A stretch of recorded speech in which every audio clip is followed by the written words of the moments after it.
অবশেষে কক্সবাজার মহেশখালী রুটে চালু হলো সি ট্রাক। নিরাপদে যাতায়াত নিশ্চিত হওয়ায় খুশি স্থানীয়রা। সকালে আনুষ্ঠানিকভাবে সি ট্রাক চলাচল উদ্বোধন করেন নৌ পরিবহন উপদেষ্টা।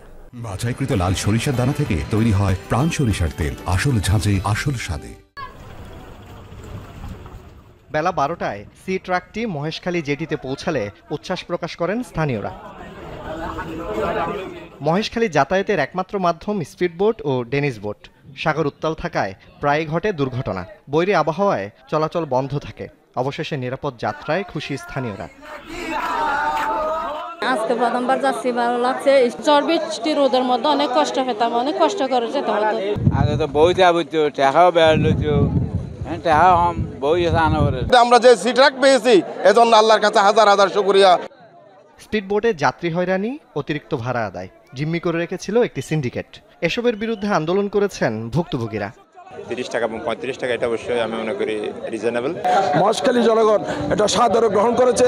মহেশখালীর 4 লাখ বা 5 লাখ মানুষের গণমানুষের আন্দোলন ছিল।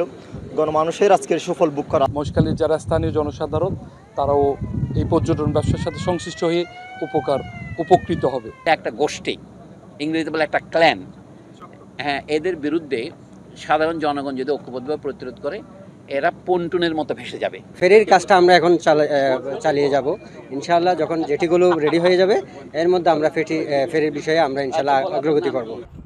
এটি উদ্বোধন শেষে নৌ পরিবহন উপদেষ্টা জানান, অন্যান্য উপকূলীয় অঞ্চলেও ফেরি চালু হবে।